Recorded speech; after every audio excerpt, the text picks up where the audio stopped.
Taste ನಮ್ಗೆ ಇಷ್ಟದಾಗೈತೆ. ಹ್ಞೂ ಮಗ ಸೂಪರ್ ಆಗೈತೆ. ಫುಲ್ ಮಜಾ ಬಂತು ಗುರು. 100 ಪೇ ಮಾಡು. ಸರಿ ಮಗ. ಅಣ್ಣ ಎಷ್ಟಾಯ್ತು? ನಂದು ಡುಳ್ಳಿತು ಗುರು. ಏನ್ ಬೇಕು ನಂಗೊಂದು ಕಾಫಿ. ಅಣ್ಣ ಒಂದು ಟೀ ಒಂದು ಕಾಫಿ. ಟೀ ಕಾಸು ಕೊಟ್ಬಿಡು ಮಗ. ಸರಿ ಮಗ ಆಯ್ತು. 30 ರೂಪಾಯಿ ಟೀ ಸೇವ್ ಆಯ್ತು. Love next week Goa plan ಇದೆ, ಬರ್ತಿದ್ಯಾ ತಾನೇ? ಅಕ್ಕ ಬರ್ತೀನಿ ಮಗ. ಅದಕ್ಕೆ ನೋಡು 1200 ರೂಪಾಯಿ ಸೇವ್ ಮಾಡಿಕ್ಕಿದ್ದೀನಿ. ಸೂಪರ್ ಮಗ. ಹಂಗಾದ್ರೆ ನಾನು ಅಷ್ಟೇ ಕಣೋ, ಗೋವಾಗೆ ಬರಬೇಕು ಅಂತ 30,000 ರೂಪಾಯಿ ಸೇವ್ ಮಾಡಿಟ್ಟಿದ್ದೀನಿ. ಮಗ ಒಂದು ನಿಮಿಷ, ನಂದು ನಿಂದು ಸ್ಯಾಲ್ರಿ ಸೇಮ್. ಅದೇಂಗೋ ನೀನು ಅಷ್ಟೊಂದು ಸೇವ್ ಮಾಡಿಕ್ಕಿದ್ಯಾ?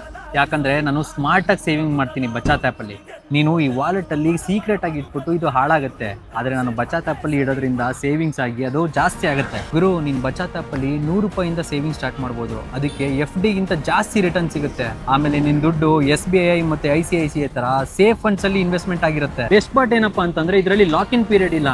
ನೀನು ಯಾವಾಗ ಬೇಕಾದರೂ ಮನಿ ವಿಡ್ರಾ ಮಾಡ್ಬೋದು. ಅದಕ್ಕೆ ನಾನು ಏನು ಬೇಕಾದ್ರೂ ತಿನ್ಬೋದು, ಏನು ಬೇಕಾದ್ರೂ ಕುಡಿಬೋದು, ಗೋವಾಗೂ ಹೋಗ್ಬೋದು. ಹಂಗಾದ್ರೆ ಇವಾಗ ಡೌನ್ಲೋಡ್ ಮಾಡ್ಕೊತೀನಿ. ಅಣ್ಣ ಟೀ ಕಾಸು ಇವನ ಹತ್ರನೇ ಇಸ್ಕೊಳ್ರಿ ಇನ್ಮೇಲೆ. ಡೌನ್ಲೋಡ್ ಮಾಡಕ್ಕಾರ ಬಿಡು. ಬಚತ್ ಆಪ್ ಅಲ್ಲಿ ಕೇವಲ 100 ರೂಪಾಯಿಂದ ನಿಮ್ಮ ಸೇವಿಂಗ್ ಅನ್ನ ಶುರು ಮಾಡಿ. FDಗಿಂತ ಒಳ್ಳೆ ರಿಟರ್ನ್ಸ್ ಅನ್ನ ಪಡೆಯಿರಿ. SBI, ICICI ಮತ್ತು ಆಕ್ಸಿಸ್ ನ ಭರವಸೆಯೊಂದಿಗೆ UPI ಇಂದ ಸುಲಭವಾದ ಸೇವಿಂಗ್ ಮತ್ತೆ ಅಗತ್ಯವಿದ್ದಾಗ ದುಡ್ಡು ಆರಾಮಾಗಿ ತೆಗಿಬಹುದು.